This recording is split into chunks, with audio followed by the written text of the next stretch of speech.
Silakan Rafiq. Ya, mohon maaf ada kesalahan teknis dari sini, Pak. Ya, mungkin langsung saja untuk bahasan kajian Islam pada sore hari ini, yaitu adalah ruh seorang mukmin tergantung pada hutangnya hingga dilunasi. Yang akan dibawakan oleh Dr. Insinyur Haji Salim Al-Bakri, MBA, MM, AAIJ. Oke. Langsung dimulai aja ya, Rafiq ya. Untuk Bapak Salim dipersilakan, Pak. Baik, bismillahirrahmanirrahim. Assalamualaikum warahmatullahi wabarakatuh. Waalaikumsalam warahmatullahi wabarakatuh. Innal hamdalillah nahmaduhu wa nasta'inuhu wa nastaghfiruh wa na'udzu billahi min syururi anfusina wa min sayyiati a'malina may yahdihillahu fala mudhillalah wa may yudlilhu fala hadiyalah. Asyhadu an la ilaha illallah wahdahu la syarikalah wa asyhadu anna Muhammadan abduhu wa rasuluhu la nabiyya ba'dan. Qala Allah Ta'ala fi kitabil aziz, ya ayyuhallazina amanu taqullaha haqqa tuqatih wa la tamutunna illa wa antum muslimun. Ya ayyuhan nasu taqu rabbakumul ladzi khalaqakum min nafsin wahidah wa khalaqa minha zawjaha wa batha minhuma rijalan katsiran wa nisaa'a wattaqullaha allazi tasaaluna bihi wal arham innallaha kana 'alaikum raqiba. Ya ayyuhallazina amanu taqullaha wa qulu qawlan sadida yuslih lakum a'malakum wa yaghfir lakum dhunubakum wa may yuti'illaha wa rasulahu faqad faza fawzan 'azima. Amma ba'du fa inna asdaqal hadits kitabullah wa khairul hadi Muhammad sallallahu alaihi wasallam wa syarrul umur muhdatsatuha wa kullu muhdatsatin bid'ah wa kullu bid'atin dhalalah wa kullu dhalalatin finnar. Amma ba'du, ayuhan ikhwah, saudara-saudaraku, sahabat-sahabat sentana yang saya cintai karena Allah dan yang semoga dirahmati Allah. Alhamdulillah, segala puji syukur kita panjatkan kehadirat Allah Subhanahu wa taala yang pada sore hari ini telah memberikan kesempatan kepada kita sekalian untuk kembali jumpa dalam kajian rutin Jumat sore hari di Sentana Web Mengaji, yang insya Allah pada sore hari ini kita akan kembali mengkaji beberapa hal yang semoga menjadi wasilah bagi kita mendapatkan ilmu yang bermanfaat. Allahumma inni as'aluka ilman nafi'an wa rizqan tayyiban wa amalan mutaqabbalan. Ya Allah, berikanlah ilmu yang bermanfaat, rizki yang halal, yang thayyib, dan amal yang diterima. Amin ya rabbal alamin. Sahabat sentana yang saya cintai karena Allah dan semoga yang dimuliakan dan dirahmati Allah, topik kita insya Allah pada sore hari ini agak ngeri-ngeri sedap ini ya. Topik kita adalah ruh seorang mukmin ya. Ruh seorang mukmin tergantung kepada hutangnya hingga ia dilunasi ya. Jadi cukup untuk bisa memberikan peringatan keras kepada kita berkaitan dengan hutang. Berkaitan dengan hutang. Ya. Kita semua saya kira tidak satupun yang terlepas dari permasalahan ini. Oleh karenanya sangat penting kita bahas hal terkait dengan masalah hutang ini.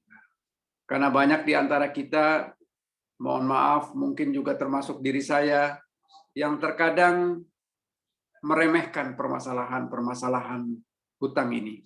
Padahal sungguh sangat berat konsekuensi yang akan dihadapi oleh seorang penghutang, ya, terutama di yaumil qiyamah nanti, di yaumil hisab nanti, ya, dan juga termasuk di dunia tentunya. Hutang dan hutang piutang ini sesungguhnya merupakan muamalah biasa di antara manusia satu dengan manusia lain. Dan ini disyariatkan. Artinya secara syariat Islam adalah diperbolehkan, dibenarkan. Selama tentu mengikuti peraturan-peraturan, ketentuan-ketentuan syariat. Dan tidak boleh di dalamnya ada hal-hal yang melanggar syariat. Seperti ada tipu menipu, ya, ada riba di dalamnya, ada kebohongan, kecurangan, kedustaan, dan hal-hal lain yang sifatnya berpotensi merugikan pihak lain. Hutang piutang sekali lagi merupakan muamalah biasa yang di dalam Islam terdapat satu ayat, ya, satu ayat di dalam surat Al-Baqarah, dan ayat ini merupakan ayat yang terpanjang, ya, ayat yang terpanjang. Ya. Ada satu halaman tersendiri, ya, 15 baris itu di dalam Al-Quran, yaitu surat Al-Baqarah ayat ke-282. Tentu Allah dengan sengaja menuliskan firman-Nya, menyampaikan kalamnya yang panjang ini bukan tanpa maksud. Surat Al-Baqarah ayat 282 ini diawali dengan seruan untuk kita, orang-orang yang beriman. Ya. Jadi kita diseru oleh Allah, wahai orang-orang yang beriman. Setiap kali diawali dengan kata-kata ya ayyuhalladzina amanu, maka kita termasuk harus mendengarkan dan menyimak dengan baik.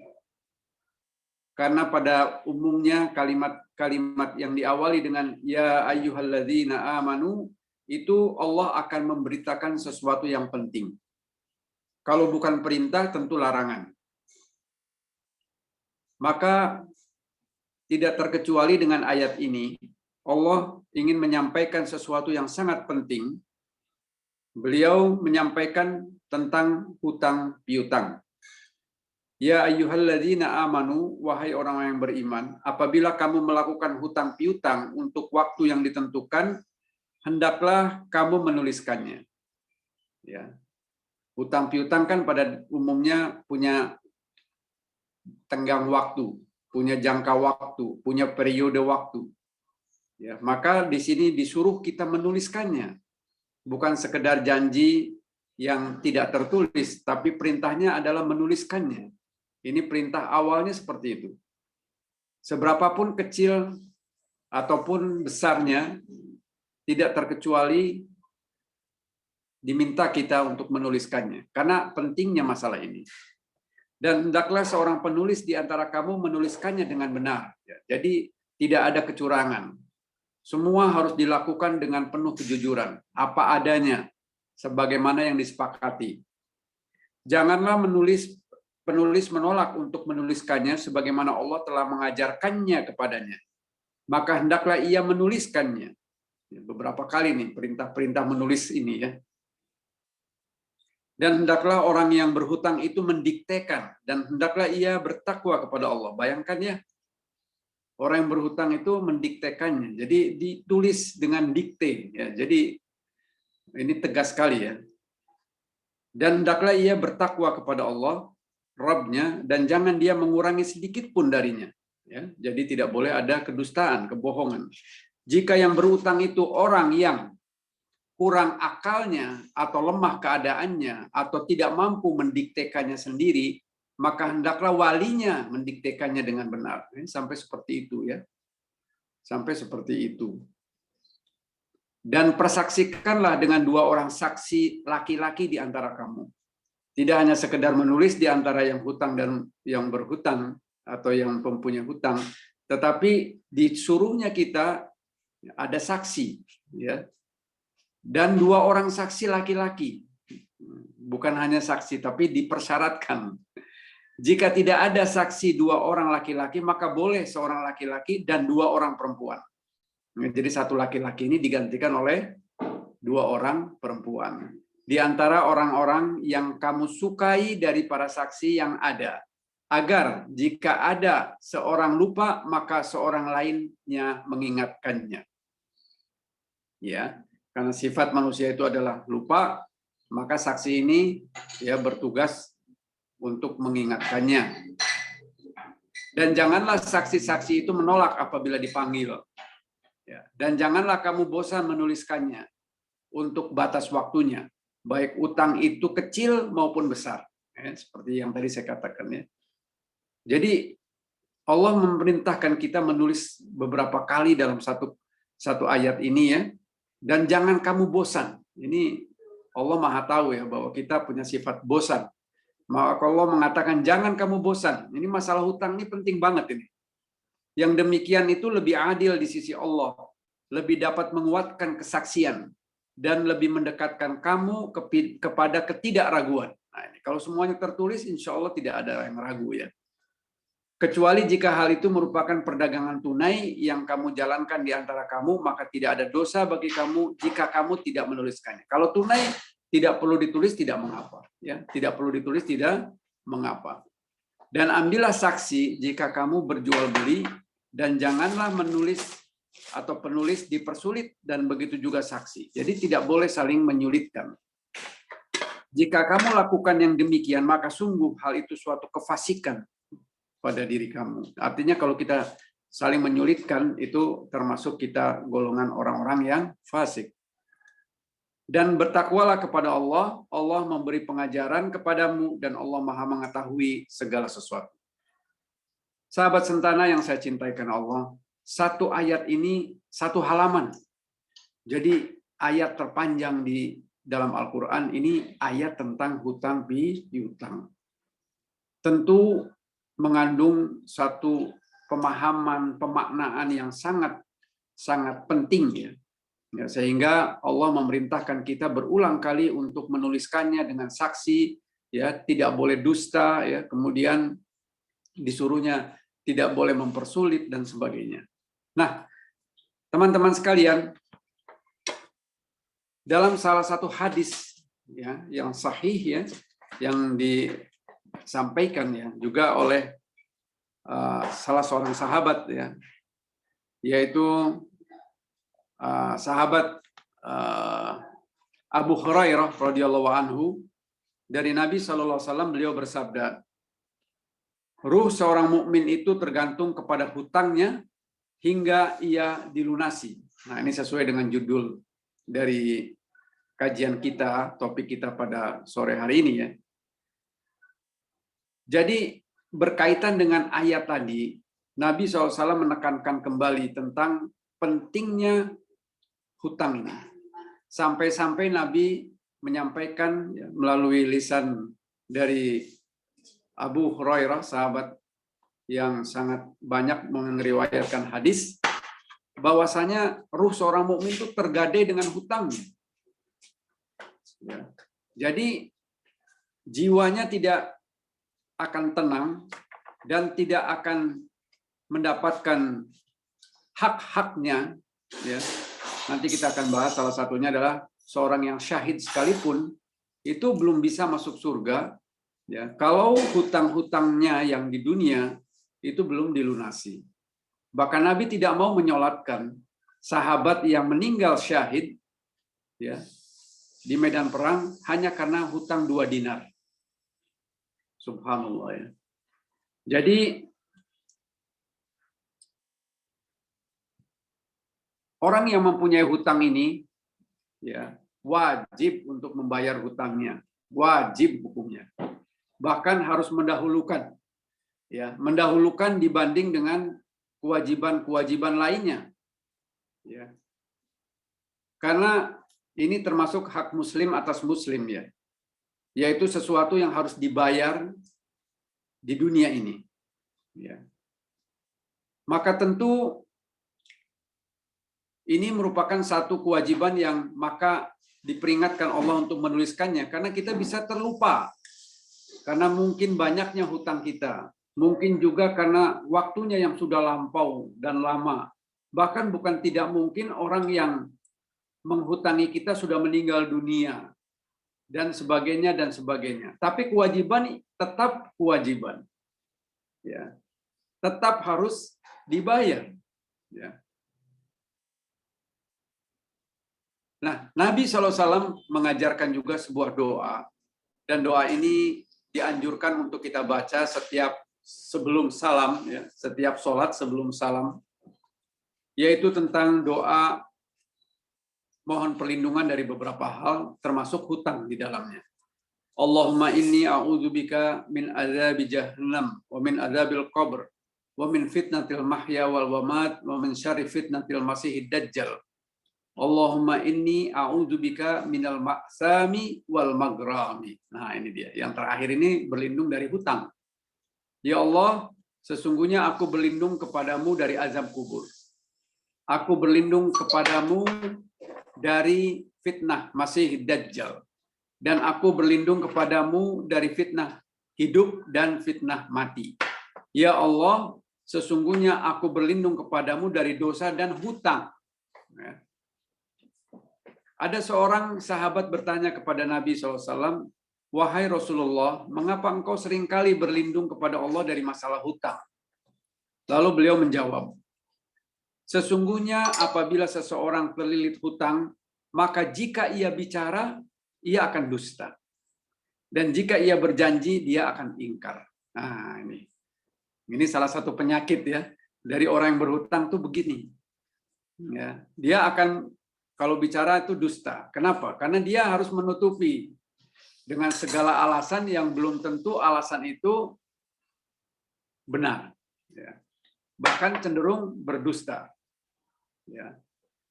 Istilahnya tarsok ya, bentar besok, atau bahasa lebih nyunahnya afwan akhi, kan gitu ya, kalau ditagih ya.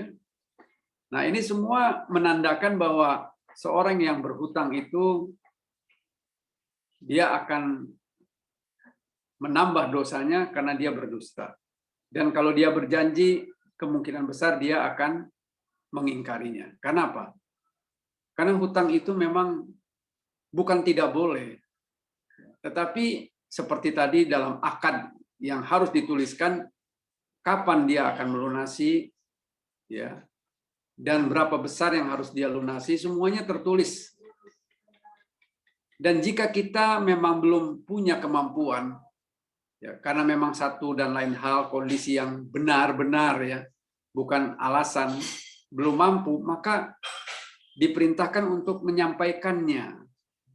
Untuk menyampaikannya bahwa kita memang belum punya kemampuan. Memberitahukannya sesuai dengan jatuh tempo atau sebelum jatuh temponya. Ya. Tidak mengapa, karena tidak semua kita senantiasa punya kemampuan untuk pada saatnya harus membayar. Kita mempunyai uang untuk membayar. Tapi kewajiban kita adalah menyampaikan agar orang yang berharap untuk dibayar memahami kondisi kita. Semoga dia dapat memaafkan kita. Semoga dia dapat memaklumi kondisi kita dan memberi tangguh, memberi waktu tambahan, kan seperti itu. Dari Abu Hurairah radhiyallahu anhu bahwa Rasulullah SAW pernah berdiri di hadapan para sahabat berbicara kepada mereka bahwa jihad di jalan Allah dan iman kepada Allah adalah amalan yang paling utama. Ya. Lalu berdirilah seorang laki-laki dan berkata, "Wahai Rasulullah, bagaimana menurut engkau jika aku gugur di jalan Allah, apakah dosa-dosaku akan terhapus?" Nah, ini ya, pertanyaan dari seorang sahabat ya tentang jihad ini. Rasulullah menjawab, "Ya, dosamu akan terhapus asalkan engkau gugur di jalan Allah dengan sabar dan mengharapkan pahala, maju ke medan perang dan tidak melarikan diri." Kemudian Rasulullah berhenti sesaat, kemudian bertanya lagi, "Apa yang engkau katakan tadi?" Nah, jadi Rasulullah ini seperti ada wahyu yang turun ya. Ia mengulanginya. "Bagaimana menurut engkau jika aku gugur di jalan Allah, apakah dosa-dosaku akan terhapus?" Sahabat ini mengulangi pertanyaannya. Ya.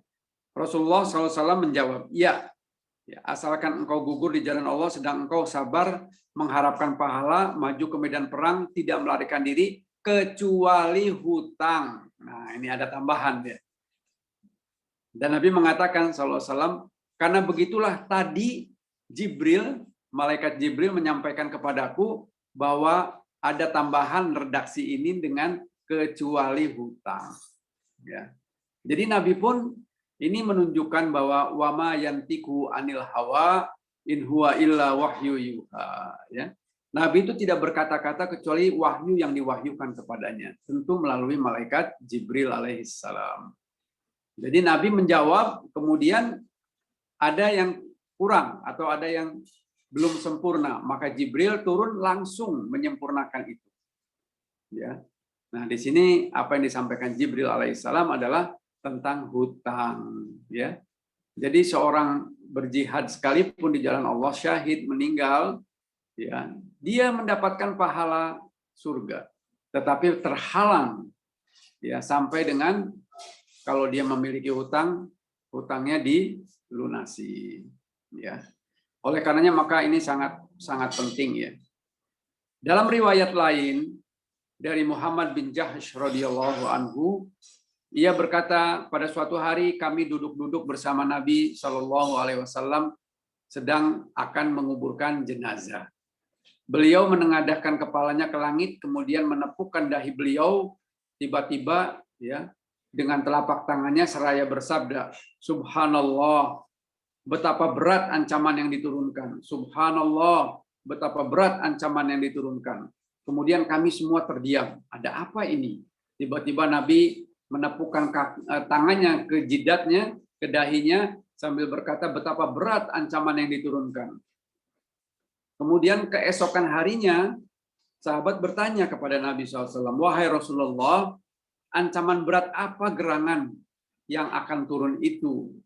Kemudian beliau menjawab, Nabi SAW menjawab, "Demi Allah yang jiwaku berada di tangannya, seandainya ya, seseorang laki-laki terbunuh fi sabilillah, artinya meninggal jihad di jalan Allah, kemudian dihidupkan kembali, kemudian terbunuh, kemudian dihidupkan kembali, kemudian terbunuh lagi, sementara ia masih mempunyai hutang, maka ia tidak akan masuk surga hingga ia melunasi hutangnya." Subhanallah. Ini ancaman yang sangat berat ya, teman-teman sekalian. Bayangkan ya, Nabi mengulangi sampai 3 kali ya, orang yang meninggal ya fisabilillah, itu kita tahu dalam surat, saya lupa ya, di dalam Al-Qur'an, yang orang yang meninggal ini minta supaya dikembalikan ya, saking betapa nikmat ya pahala ganjaran orang yang syahid itu ya. Mereka sesungguhnya tidak mati ya, dijadikan ada di dalam tembolok burung-burung yang berterbangan di sekitaran arsy-Nya Allah ya, nikmat yang luar biasa. Sampai ditanya, "Mau apa kamu?" Allah berkata kepada mereka yang syahid-syahid ini. Kemudian mereka mengatakan, "Ya Allah, kembalikanlah aku ke dunia untuk aku mengulangi jihad fisabilillah dan aku terbunuh. Ya, dan aku ingin agar aku terbunuh lagi." Jadi saking betapa gitu ya. Ini pahala yang luar biasa, kenikmatan yang luar biasa sebagai ganjaran bagi orang-orang yang syahid fisabilillah. Maka Nabi di sini juga mengatakan, ya, seorang laki-laki terbunuh, kemudian dihidupkan kembali, terbunuh lagi, dihidupkan lagi, terbunuh lagi ya. Sementara ia masih mempunyai hutang, maka dia tidak akan masuk surga. Bayangkan ya. Mungkin hutangnya juga tidak seberapa, teman-teman ya. Tapi karena hutang ya tetap hutang gitu.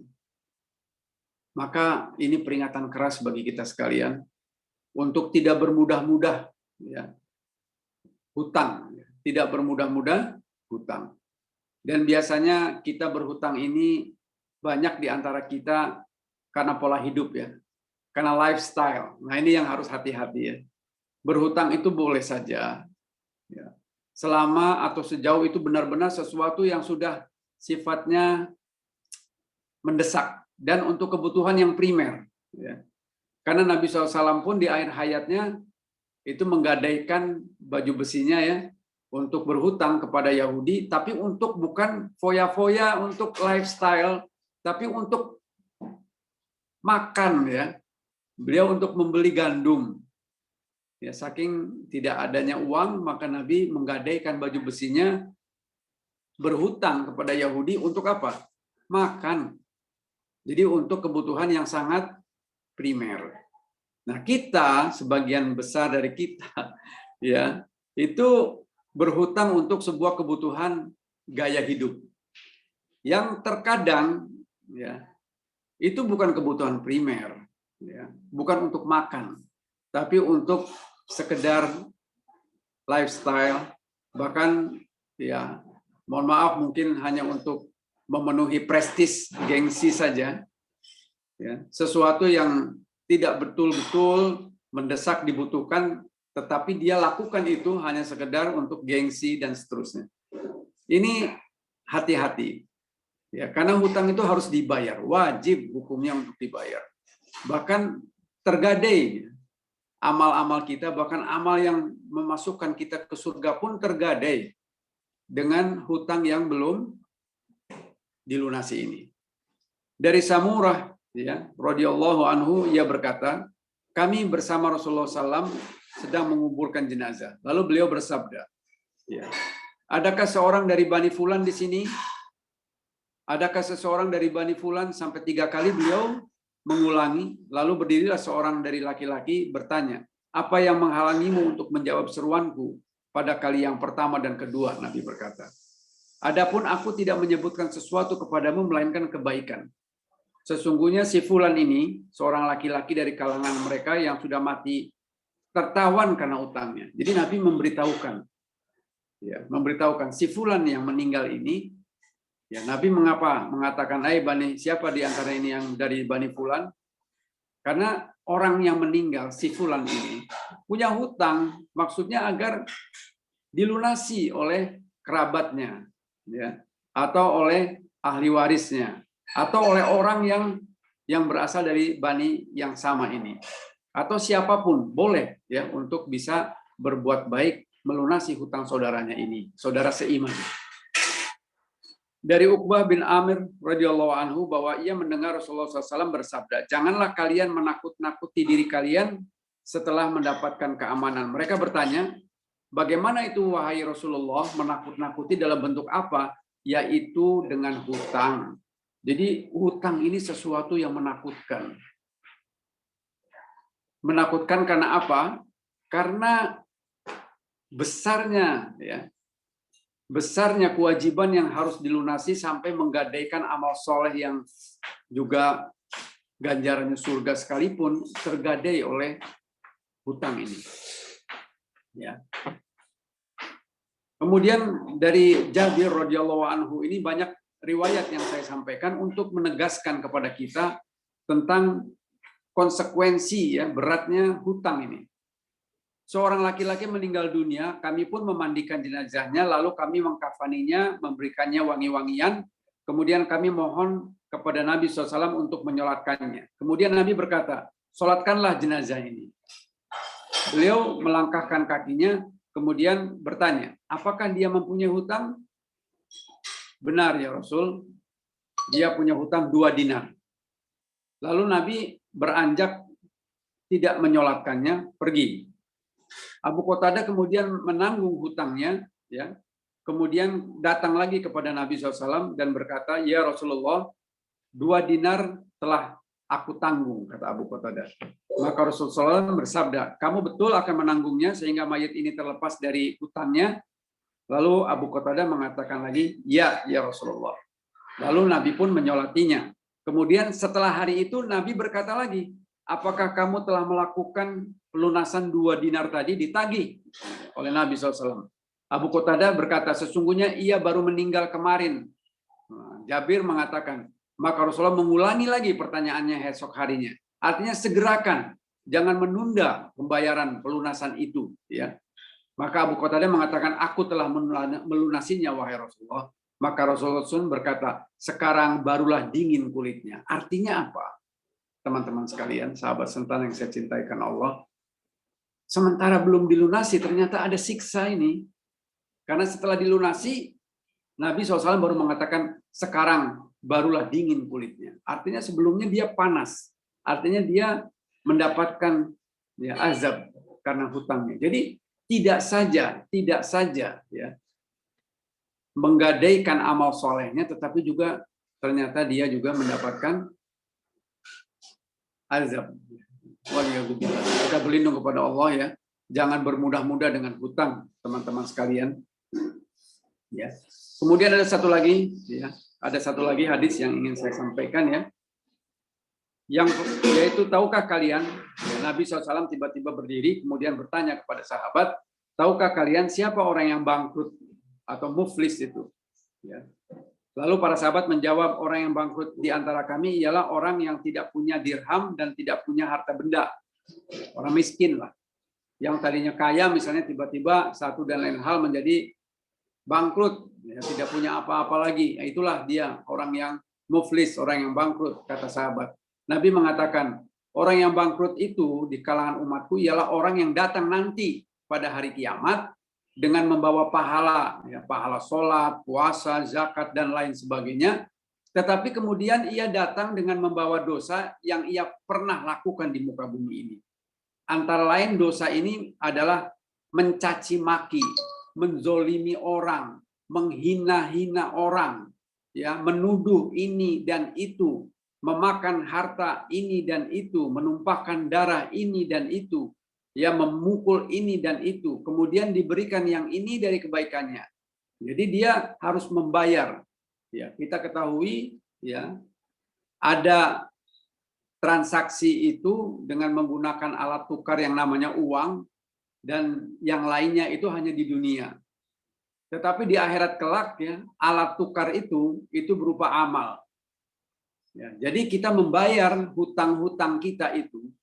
Ya, segala kezoliman yang kita lakukan, menghardik orang, menghina orang, memarahi orang tanpa sebab, ya, menzolimi orang, memukul, ya, kemudian ya tidak termasuk di dalamnya tidak membayar hutangnya dan sebagainya, itu kezolimannya, itu semua akan dibayar di pengadilan Allah yang Maha Adil.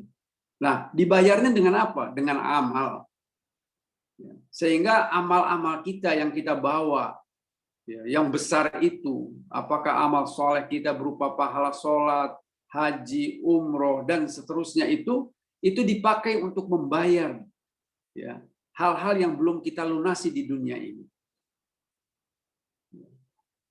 Bayangkan ya, betapa ruginya kita. Dan amal itu kalau sudah selesai, artinya tidak tersisa lagi amal kita, maka dosa orang yang kita zolimi itulah yang menjadi alat tukarnya. Artinya dosa orang-orang itulah ya ditransfer ke kita menjadi dosa kita. Waliyadzubillah ya. Kita berlindung kepada Allah dari kejadian ini. Jangan sampai kita termasuk orang-orang yang muflis. Orang yang mempunyai hutang-hutang keburukan di dunia ini. Ya, segeralah kita untuk menyelesaikannya di muka bumi ini. Segeralah minta maaf, segeralah lunasi hutang-hutang kita.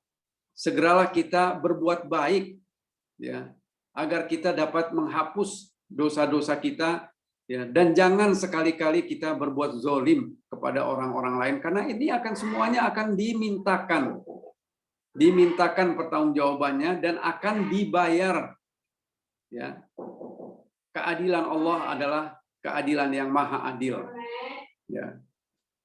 Jadi tidak ada nanti yang tersisa ya, semua akan diselesaikan dalam pengadilan Allah. Maka kita yang masih hidup bersegeralah untuk menyelesaikannya. Ya, kalau kita tidak mempunyai kemampuan, maka mohon untuk dihalalkan. Kalau kita punya kesalahan, mohon untuk dimaafkan. Ya. Karena kalau kita sudah tidak mempunyai amal, kita hanya akan menerima dosa. Dan kalau sudah penuh dengan dosa, maka ancamannya adalah neraka. Ya. Dan dilemparkanlah kita ya, di dalam neraka. Waliyahzubillah. Ya. Maka Nabi SAW mengatakan, barang siapa meninggal sedangkan ia masih memiliki tanggungan hutang, maka tidak ada dinar dan juga tidak ada dirham di sana, akan tetapi yang ada hanyalah kebaikan dan kejelekan. Jadi amal-amal kita lah yang menjadi alat tukarnya. Nah, demikian barangkali teman-teman sekalian, ada beberapa ya, saya sedikit saja ada di sini disebut ya, ada kurang lebih 14 ya, bagaimana kondisi orang yang berhutang di dunia ini ya. Yaitu orang yang hutang itu pada umumnya dia ya dalam kondisi yang merasa terhina ya. Orang yang berhutang ini ya merasa dirinya terhinakan ya. Dan dia sering melakukan kebohongan, kedustaan ya. Dan kadang-kadang juga kecurangan untuk menutupi hutangnya ini. Ya. Jadi orang-orang yang mempunyai hutang ini ya hati-hati ya, karena kegalauan, kegelisahan ya itu akan menyelimuti orang yang berhutang. Pasti kita tidak tenang ya. Bahkan seringkali kita menghindari dengan cara berbohong ya, menyuruh anak kita berbohong ya, menyuruh istri kita berbohong dan seterusnya hanya karena menutupi atau menghindari tagihan-tagihan dan seterusnya ya. Jadi umumnya orang yang berhutang ini kegalauan pada malam hari, kehinaan pada siang hari, dan yang lebih berat lagi adalah penghalang masuk ke dalam surga Allah Subhanahu wa taala. Ya. Barakallahu fikum, semoga Allah menjaga kita, senantiasa memberkahi kita dan mengingatkan kita untuk bersegera di dalam menyelesaikan permasalahan hutang ini. Ya, jangan memudah-mudahkan kita berhutang. Ya, kita boleh berhutang sesuai dengan syariat Islam untuk menyegerakan agar melunasinya, dan jangan sampai kita mati meninggalkan hutang. Kalaupun kita masih berhutang, harta kita sebelum dibagi waris, ya, ini diingatkan ya kepada ahli waris ini ya, sebelum dibagi waris selesaikan dulu harta yang ada itu dari si pewaris ya, yang meninggal nih untuk hutang-hutangnya dulu, baru setelah itu dibagi waris. Ya, selesaikan dulu hutang-hutangnya. Nah, jangan sampai dia membawa hutangnya ke akhirat kelak dan itu sangat menyakitkan ya. Bahkan di alam kubur pun dia akan terancam siksaan. Maka ahli waris harus lebih sayang kepada ya orang yang meninggal ini untuk segera, jangan menunda ya. Hutang-hutang ini diselesaikan terlebih dahulu. Itu saja barangkali yang dapat saya sampaikan untuk mengingatkan diri saya dan juga diri teman-teman sekalian, sahabat-sahabat Sentana yang saya cintai karena Allah. Mari kita saling mengingatkan untuk senantiasa segera menyelesaikan masalah hutang ini, ya, dan jangan malu, ya. Bahkan kita disuruh menuliskannya dan kita berwasiat kepada ahli waris, anak, istri, ya, dan orang-orang yang berhak mewarisi kita untuk senantiasa menyampaikan kalau kita punya hutang itu dicatat kepada siapa saja, ya, dan berapa besarnya, kapan harus selesai dan seterusnya. Kalau kita tidak ada umur, maka ini harus segera diselesaikan. Jangan sampai ahli waris tidak tahu, ya, karena tetap hutang akan ditagih. Wallahu a'lam. Silakan Mas Rofif untuk memandu jalannya diskusi kita pada sore hari ini. Terima kasih. Assalamualaikum warahmatullahi wabarakatuh. Waalaikumsalam warahmatullahi wabarakatuh. Terima kasih atas pemaparan materinya dari Bapak Ustadz Salim. Selanjutnya mungkin dari peserta kajian Islam, Bapak, Ibu, dan teman-teman, apakah ada yang ingin tanyakan? Silakan tuh Pak Nusirwan tuh sudah orang tua kita nih, senior saya nih. Silakan Pak Nusirwan. Silakan Pak, dinyalakan Mic-nya. Silakan Pak Nusirwan. Ada dua hal yang saya mau tanyakan. Yang pertama adalah hutang, yang kedua adalah piutang. Oke.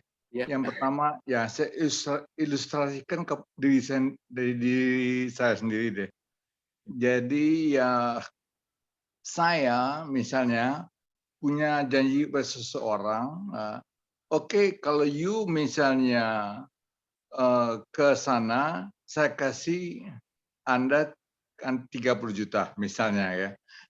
Saya kasih Anda 30 juta. Ternyata orang tersebut tidak jadi pindah ke sana. Dia pindah ke tempat lain, ke tempat orang lain lah gitu. Artinya saya bilang sama dia, saya akan kasih 30. Tapi kalau Anda awalnya pembicaraannya adalah 20 juta. Nah, karena ke tempat B 30. Malah dia pindah ke tempat yang itu. Artinya apakah yang 20 juta udah dikasih oleh saya? Tinggal 10 juta lagi. Nah, apakah itu merupakan hutang? Ya memang sih, katanya janji adalah hutang. Tapi dia juga ingkar janji soalnya. Nah, itu yang pertama, utang. Mengenai piutang, begini, saya, biar gampang saya ilustrasikan diri saya sendiri, yaitu saya memberikan pinjaman, bukan pinjaman, gimana ya, ke salah satu organisasi. Dia bilang kalau organisasi tersebut jalan, nah kita bisa dapat untung nih Pak. Oke deh kalau gitu, saya bantu 10 juta misalnya. 10 juta saya bantu ya. Nah, misalnya uang itu nggak kembali, apakah itu hutang bagi yang orang itu? Apakah piutang bagi saya?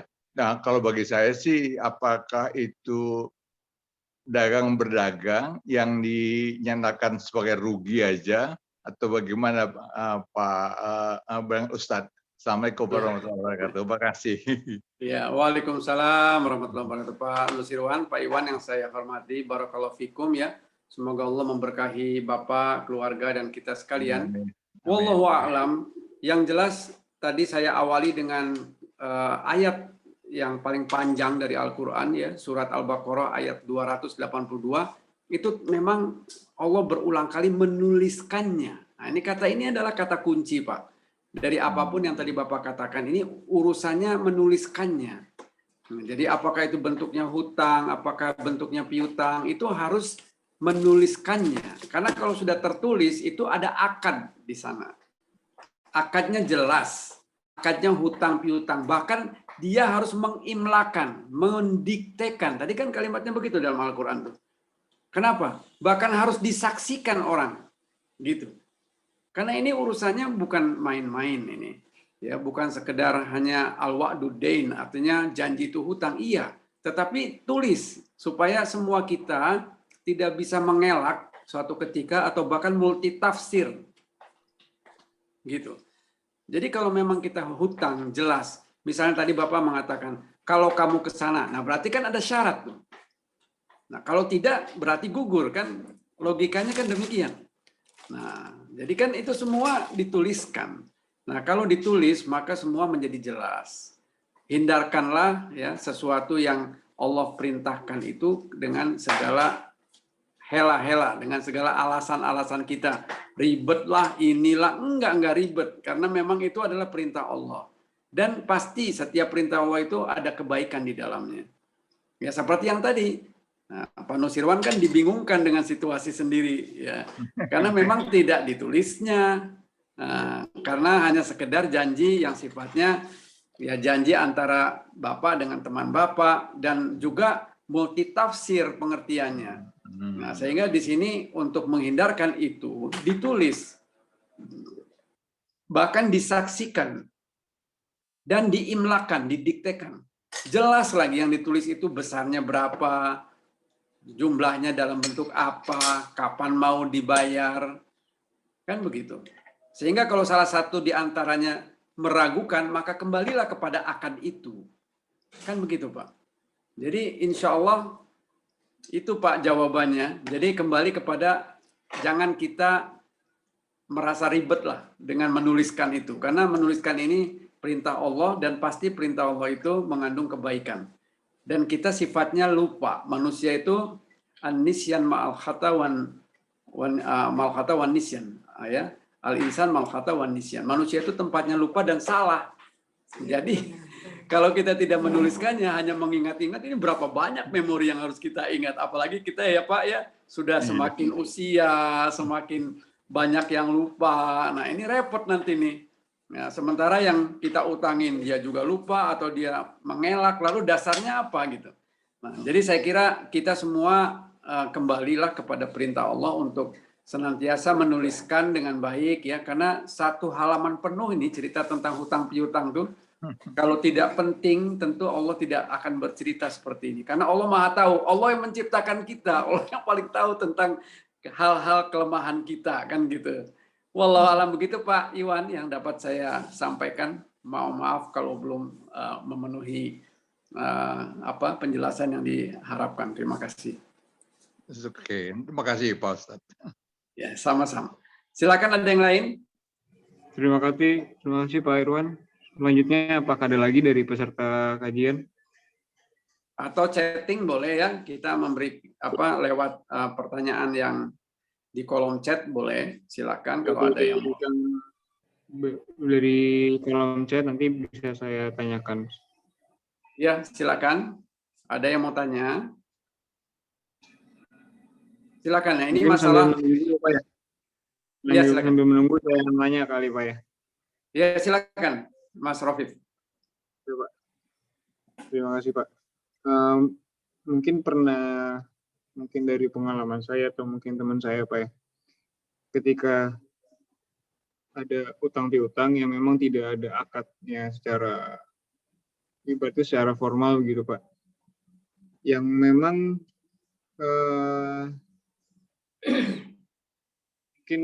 makin ke sini itu utangnya itu dilupakan gitu Pak sama orang yang mengutang itu, dan memang untuk nominalnya ini antara dua belah pihak ini saling lupa gitu Pak. Itu hukumnya bagaimana Pak ya? Ya. Mungkin juga solusi untuk menyelesaikan gitu Pak. Iya, seperti yang tadi saya sampaikan, inilah pentingnya mencatatnya. Tetapi kalau qadarullah sudah terlanjur ya tidak tercatat, kemudian terjadilah suatu dispute itu ya satu kebingungan ya. Yang satu lupa, yang satu tidak ingat, yang satu mungkin juga pura-pura lupa. Tapi yang jelas hutang itu semua tercatat. Apakah kita mencatatnya atau tidak, itu malaikat mencatatnya gitu kan. Karena tidak ada satupun ya perbuatan dan perkataan kita yang luput dari catatan malaikat. Maka malaikat mencatat itu semua ya. Maka kalau kita lupa ya dan kita ada sesuatu yang meragukan, ya kita kembali duduk bersama dengan orang yang berinteraksi dalam hutang piutang itu ya, untuk ditanyakan apakah ini apa yang menjadi kesepakatan kita gitu. Nah, kalau misalnya kita lupa dan kita saling memberikan maaf dan saling menghalalkan, selesai.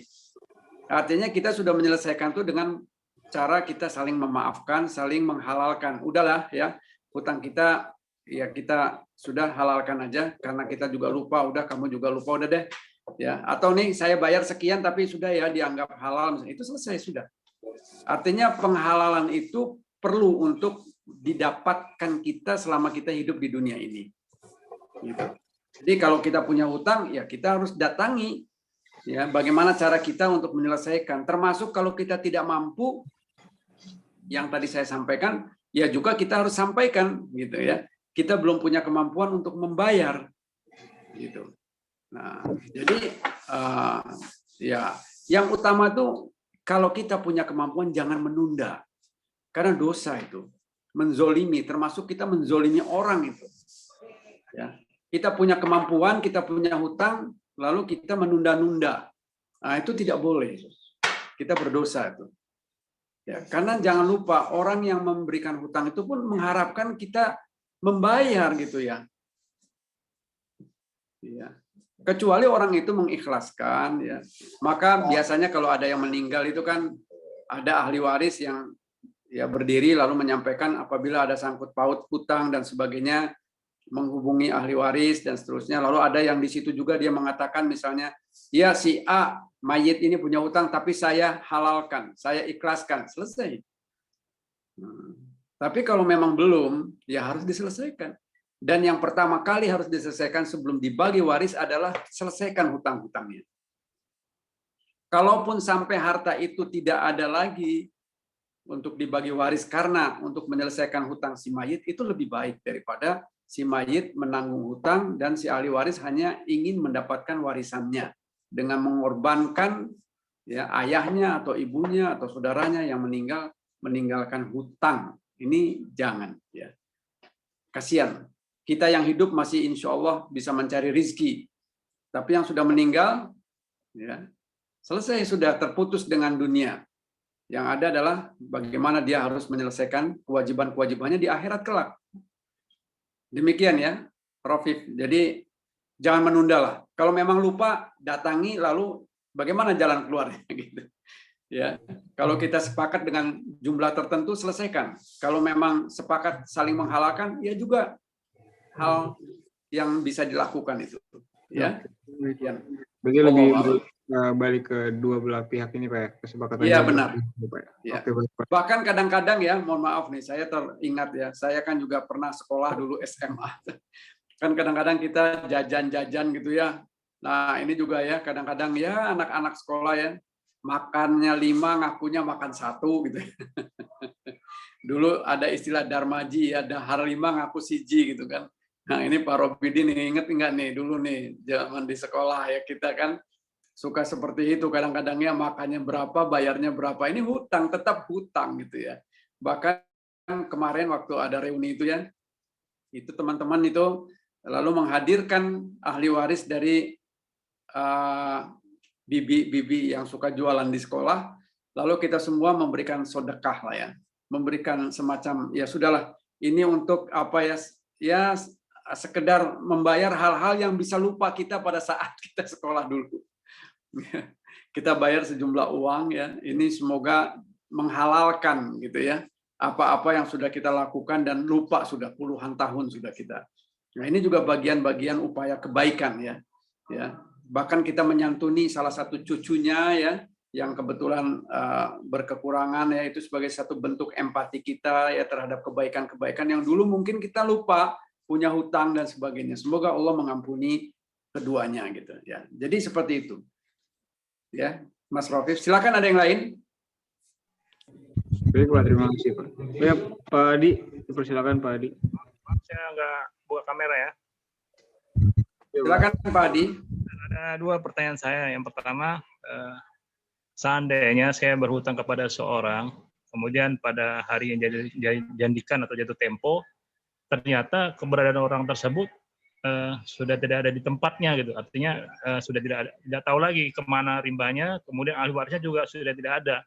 Nah, bagaimana saya cara menyelesaikannya, Ustaz? Itu satu. Ya. Yang kedua, misalnya saya juga berhutang dengan seseorang karena kebutuhan mendesak ya, sehingga kita bersepakat meskipun terpaksa bahwa hutang tersebut nanti ditambahkan sejumlah tertentu ya. Ya, pada jatuh tempo saya harus membayar jam surat merah. Kemudian di hari yang dijanjikan jatuh tempo saya harus menambah katakan Rp10, jadi Rp110 yang harus saya bayarkan. Namun dalam perjalanan waktu sebelum hari jatuh tempo saya mendapat pencerahan ya dari ustadz bahwa hal tersebut tidak boleh, itu kan riba. Nah, kemudian saya pada hari jatuh temponya saya hanya membayar yang Rp100 saja, yang tambahnya tidak saya bayarkan gitu. Nah itu bagaimana hukumnya Ustaz? Terima kasih. Ya baik, terima kasih barakallahu fikum ya. Semoga Allah memberkahi antum, keluarga dan juga kita sekalian, Pak Adi ya. Yang pertama, kalau orang yang kita hutangi itu tidak ada lagi, apakah meninggal dunia, apakah memang tidak bisa ditemukan atau dan sebagainya, maka kewajiban kita terus mencari sampai kita merasa bahwa orang itu sudah tidak bisa lagi kita dapatkan gitu ya. Artinya ya kita yakini setelah bertanya kemana-mana maksimal orang itu tidak ada, maka ulama ya yang saya ketahui itu bersepakat untuk kita mensedekahkan sejumlah atas nama orang itu. Jadi kalau kita misalnya hutang 1 juta ya, lalu kita menyedekahkan atas nama orang itu kepada pihak yang membutuhkan. Jadi sebagai amal solehnya orang yang kita hutangi itu. Jadi orang itu sudah tidak ada, maka sebutannya namanya X misalnya, saya mensedekahkan uang 1 juta rupiah untuk X gitu. Ya semoga itu menjadi bagian daripada cara kita melunasi kewajiban kita. Tapi tentunya tadi ya telah dilakukan upaya yang maksimal gitu ya. Ya karena siapa tahu. Nah, lalu bagaimana seandainya sudah kita menyedekahkan itu tiba-tiba orang itu muncul. Ternyata orang itu masih hidup dan muncul. Nah, kita sampaikan kepada mereka atau kepada orang tersebut, wahai fulan misalnya, saya punya hutang kepadamu 1 juta, kemudian pada waktunya aku ingin membayar, ternyata kamu tidak ada, dan sudah maksimal saya cari tidak ada, saya sudah sedekahkan atas namamu sejumlah ini. Lalu kalau orang itu mengatakan tetap kamu berhutang, ya kita tetap harus bayar, Pak. Gitu. Sedekah itu menjadi amal kita. Kita harus bayar. Ya, itu yang pertama. Yang kedua, cerita tentang tambahan. Tambahan itu memang ya itu riba namanya. Pinjaman itu tidak boleh ada tambahan. Itu riba, Pak. Jadi memang benar, Pak Adi tidak perlu menambah, gitu ya. Nah, lalu gimana janjinya pada waktu itu? Ya kita kembali kepada syariat. Ya, kewajiban kita justru untuk memberikan pencerahan kepada orang itu, ya bahwa dosa riba itu luar biasa ya. Yang paling ringan dosa riba kata Nabi SAW itu sama dengan menzinahi ibu kandung sendiri. Jadi semoga ya dengan kita memberitahukan kepada orang tentang bahayanya riba, maka mudah-mudahan orang itu menjadi tercerahkan. Tapi kalau orang itu tetap menuntut karena itu bagian dari janji kita, ya kita mohon ampun kepada Allah ya. Kita tetap bayarkan janji kita, tapi niatkan itu bukan sebagai riba, ya sebagai hutang tambahan saja, sebagai hutang baru gitu. Wallahu alam ini saya hanya mudah-mudahan tidak salah ya. Jadi sebagai hutang baru kita saja kepada dia atas janji kita, tapi bukan merupakan tambahan dari hutang pokok. Gitu. Karena kalau tambahan dari hutang pokok itu masuknya riba, Pak. Tetap tidak diperkenankan. Seperti itu. Nah, adapun ya kalau kita masih berkaitan dengan masalah tadi ya, ada di dalam Al-Baqarah ayat 280 ya. Masalah hutang piutang nih, Pak. Jika orang yang berhutang dalam kesulitan, berilah tangguh sampai waktu dia memperoleh kelapangan. Namun, jika kamu menyedekahkan, itu lebih baik bagimu jika kamu mengetahui. Jadi ini juga satu rukhsah, satu keringanan yang diberikan Allah ya. Kalau kita ya punya hutang atau kita mempunyai piutang kepada orang, lalu orang itu dalam kesulitan, beri tangguh itu yang pertama. Nah, sementara kita memberi tangguh, kita mendapatkan amalan itu. Amalan-amalan memberi tangguh itu. Ya, karena kita memudahkan kesulitan muslim, maka Allah juga akan memudahkan kita. Ya, bahkan kalau kita ya dalam hadis ini tidak di dalam Al-Qur'an, tapi Al-Qur'an bunyinya begitu, manakala kita ya melunaskan sudahlah halal, maka setiap hari kita mendapatkan pahala sejumlah yang kita halalkan itu. Jadi pahalanya besar untuk memudahkan orang tidak diberatkan dengan hutang itu. Ya, kita halalkan saja. Udah, saudara nggak punya lagi hutang dengan saya halalkan, saya anggap saudara lunas, maka pahala kita menghalalkan itu terus setiap hari kita dapatkan sejumlah yang kita halalkan itu. Ya, jadi demikian Pak Adi ya yang dapat saya sampaikan. Silakan Mas Rafiq, apakah masih ada lagi atau sudah cukup? Terserah ya, sudah jam 5 lewat. Iya, Pak. Iya, masih ada satu pertanyaan lagi Pak, itu dari Ovi Pak. Ya, silakan Ovi. Suaranya terputus-putus, Ovi ya. Coba tolong, saya nggak dengar.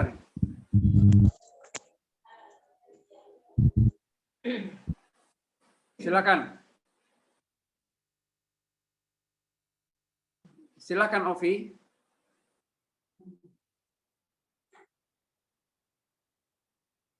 Halo, Ovi, silakan. Afif, Rafif, ini nggak kedengeran saya suara Ovi ini. Iya. Ovi tolong di on mic dong, itu mic-nya masih mati. Mic-nya dihidupkan nih, di unmute. Ini masih nggak kedengeran apa-apa saya. Silakan. Mohon maaf Pak, kepencet.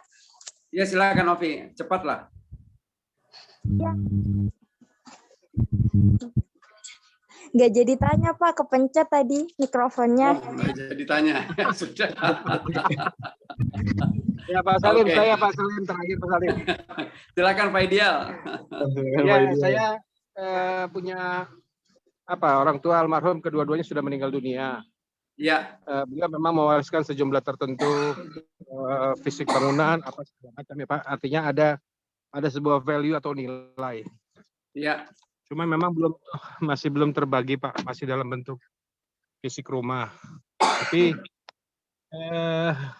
artinya sudah jatuh ke kewajiban kami untuk membayar, artinya dari anak-anaknya ini yang mengumpulkan sejumlah uang untuk dibayar, atau tetap harus menunggu barang-barang yang atau fisik barang yang ditinggalkan atau sebagai warisan daripada almarhum Bapak Ibu kami Pak. Jadi ya. itu dijual dulu baru dibayar, atau kami mengumpulkan sejumlah uang atas permintaan daripada yang kami pernah berutang dulu Pak. Kira-kira gimana Pak? Silakan. Baik, terima kasih Pak Ideal. Barakallahu fikum. Semoga Allah memberkahi antum, keluarga antum, dan kita semuanya. Amin ya rabbal alamin. Jadi urusan hutang, tadi saya sudah sampaikan berulang kali bahwa ahli waris meninggalkan sejumlah kekayaan, harta, itu gunakan terlebih dahulu untuk membayar hutang-hutangnya Pak. Baru ya setelah lunas hutang-hutangnya, baru sisanya itulah yang dibagi waris. Karena selama hutangnya itu tidak atau belum terbayarkan, maka selama itu jugalah amal-amal solehnya ya itu akan tergadai dengan hutangnya yang belum lunas itu Pak.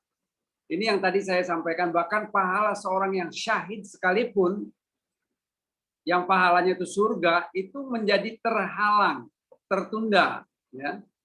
Sama seperti judul topik kita pada hari ini ya, ruh seorang mukmin itu ya tergantung, ya dia akan terkatung-katung, tergantung kepada hutangnya sampai dilunasi. Jadi kalau almarhum atau Allah yarham, ya ayah atau ibu masih ada hutang, selesaikan segera Pak.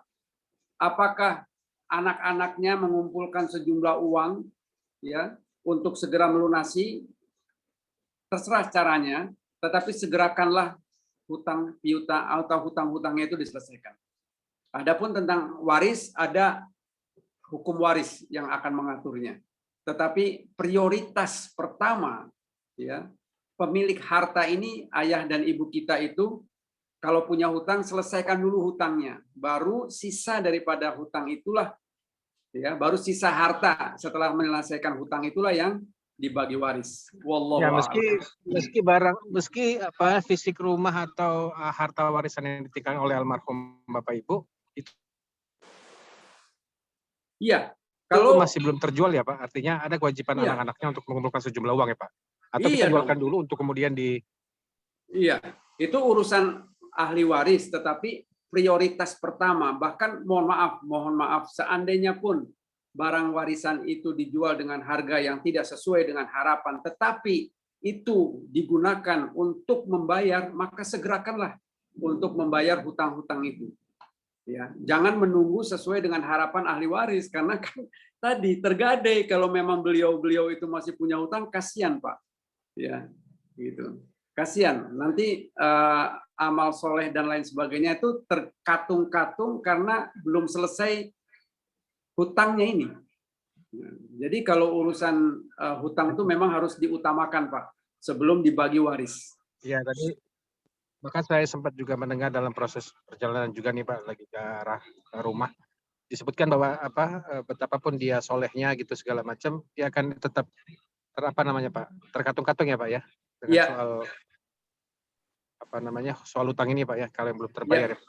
betul. Berarti memang harus ada kewajiban dari para ahli waris yang masih hidup mengumpulkan Betul. sejumlah uang untuk membayar kepada hutang yang almarhum, sebutlah bapak atau ibu gitu ya Pak. Benar. Jadi tanpa menunggu warisan ini terbagikan gitu ya Pak. Artinya terjual maksud saya. Betul. Kasihan Pak. Beliau ini menunggu penyelesaian. Dan tadi Nabi SAW mengatakan bahkan istilahnya ya terancam ya waliyadzubillah ya Pak ya, terancam juga kena azab ini Pak. Kasihan. Jangan sampai hanya karena itu maka kita ya orang tua kita terpaksa menerima konsekuensi yang tidak kita harapkan. Wallahu a'lam. Demikian Pak Ideal. Iya, semoga ini bisa menjadi pemicu untuk kita semua Pak untuk segera menyelesaikan masalah-masalah ini karena ini masalah yang cukup krusial, cukup berat ya, dan kita ketahui hadis-hadisnya juga nas-nasnya sangat kuat ya, sehingga kita harus segera menyegerakan ya, jangan menunda setelah sekian lama ini Pak, segerakanlah dan berlombalah untuk menyelesaikan ini supaya kita juga mendapatkan pahala ya, karena berbuat baik kepada orang tua ini pahala yang luar biasa ganjarannya Pak, jangan menunda. Semoga antum bisa menjadi pionir. Barakallahu fiik. Terima kasih Pak Idio atas pertanyaannya. Mungkin pertanyaan dari Pak Idio sebagai penutup kajian pada sore hari ini. Selanjutnya mungkin untuk Bapak Salim dipersilakan untuk menutup kajian pada sore hari ini. Baik, alhamdulillah, terima kasih ya jazakallahu khair, dan saya mohon ampun kepada Allah apabila ada kekeliruan di dalam menyampaikan hal-hal yang berhubungan dengan topik kita pada hari ini. Dan saya beristighfar, Allah dan Rasulnya terbebas dari kesalahan, tentu semuanya karena kelalaian dan kelemahan saya. Kalaupun ada kebenaran, tentu itu datangnya semata-mata dari Allah dan Rasulnya. Dan semoga kita semua tidak meremehkan perkara hutang, karena begitu berat ancamannya, dan itu adalah kewajiban kita ya, apabila orang tua kita, saudara kita yang meninggal, dan sementara kita tahu mereka masih punya hutang, maka segerakanlah ya. Dan kalaupun kita masih hidup, jangan menunggu kita meninggal, segerakanlah untuk menyelesaikan hutang-hutang. Dan kalau kita memang tidak butuh-butuh amat untuk berhutang, jangan main-main dengan hutang, karena hutang ini harus dibayar. Kalau di dunia tidak terbayar, maka di akhirat akan diminta dibayar, dan di akhirat kita bayar dengan amal-amal kita. Sayang sekali ya, kalau sampai amal kita yang kita sudah susah payah, kita dapat terpaksa harus membayar hutang dengan amal kita. Ya, semoga Allah menjaga kita ya, senantiasa memberikan kemudahan kepada kita untuk qanaah, merasa cukup dengan apa yang Allah berikan tanpa harus berhutang-hutang. Semoga kita senantiasa mampu mensyukuri segala nikmat yang Allah berikan, dan dengan itu kita mampu bersyukur, dengan itu juga kita menjadi lapang dada kita ya, dan kita akan menjadi orang yang tenang, bahagia ya, dan semoga Allah menerima segala amal soleh kita. Itu saja. Subhanakallahumma wa bihamdik, asyhadu an la ilaha illa anta, astaghfiruka wa atubu ilaik. Wassalamualaikum warahmatullahi wabarakatuh. Sampai jumpa insyaallah Jumat pekan yang akan datang. Waalaikumsalam. Syukran kasiran Ustaz. Afwan, Pak Robidi. Kajian pada sore hari ini saya selaku moderator saya akhiri. Wabillahi taufiq wal hidayah. Wassalamualaikum warahmatullahi wabarakatuh. Waalaikumsalam warahmatullahi wabarakatuh. Terima kasih Pak Salim, Pak Ade, Pak Robidi, kawan-kawan. Terima kasih. Sama-sama semuanya. Sama-sama. Sehat semua. Allah. Izin lift ya.